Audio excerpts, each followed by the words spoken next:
Once upon a time, there was a girl. No, not a girl. There was an old lady. No, not an old lady. Once upon a time, there was a middle-aged mother who took an ESCI 302 class. She took this class as her ed elective in her last year of middle years after degree because environmental education was something she connected with and cared a whole lot about. Okay, I confess, that girl is me. My eco-identity at the beginning of the semester included a person who is knowledgeable about solar power, composting, gardening, sustainability, permaculture, nature walks, beekeeping, preserving food, and kayaking. During the course, I added to my eco-identity, local food guru, through the Action Learning Project. I thought about how Capra said it is experience that leads to connection, and that things like Action Learning Projects are a great way to make those connections. This experience also can take the form of project-based learning, outdoor education, and inquiry projects.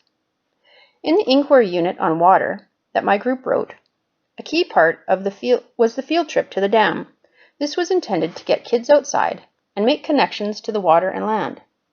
As an educator, I want to give my students as many opportunities to make those connections as possible. Daily or weekly stillness, sessions outside, field trips to interesting places, and talking about place in a way that is thoughtful, recognizing that there were others before us in those places.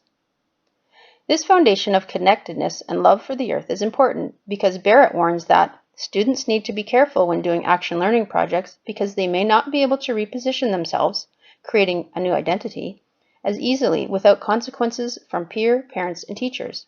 Sobel agrees. Kids need time to fall in love with the earth before we ask them to save it. As we move through the semester, I learned that from a colonialist perspective, I identify as a white, middle-class settler invader. I'm comfortable with this description. Well, maybe not comfortable, but I grew up knowing that I have Icelandic heritage, also known as Vikings, who have a history, a legacy, a reputation of invasion, displacement, and murder wherever they went. I wrote in my meta-reflection that I enjoy bringing First Nations legendary stories into the classroom. But as a person who identifies as this white settler invader, how can I, or how should I, bring First Nations stories and worldview into the classroom? Newberry claims that environmental education must include the more than human world.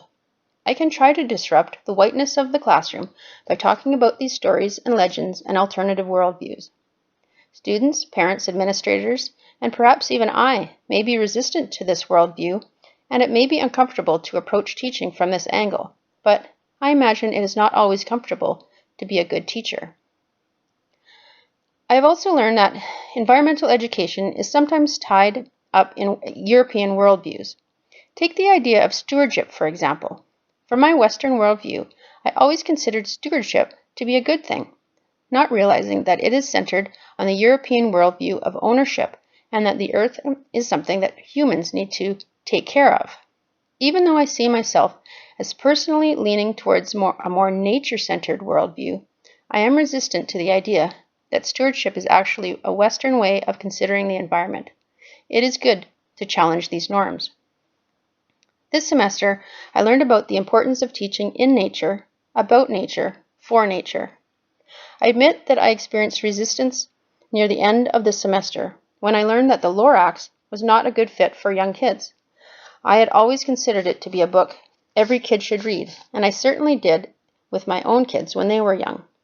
I won't make this mistake again with students. My own cultural or personal norm of considering the story of the Lorax as an essential part of environmental education has been disrupted and replaced with a new vision. I will focus on having students make their own connections with nature so that one day, when they discover that things aren't all right, they will care enough to want to help. In the end, I learned a lot in ESCI 302. I added to my eco-identity. I learned the importance of loving the earth before saving it. I learned that even though my spirituality is tied to nature, it still comes from a Western perspective. I learned that challenging norms is a pathway to making change. I learned how to be a better environmental educator both in the classroom and with my own kids. I think I will go practice some Frilutzlov now.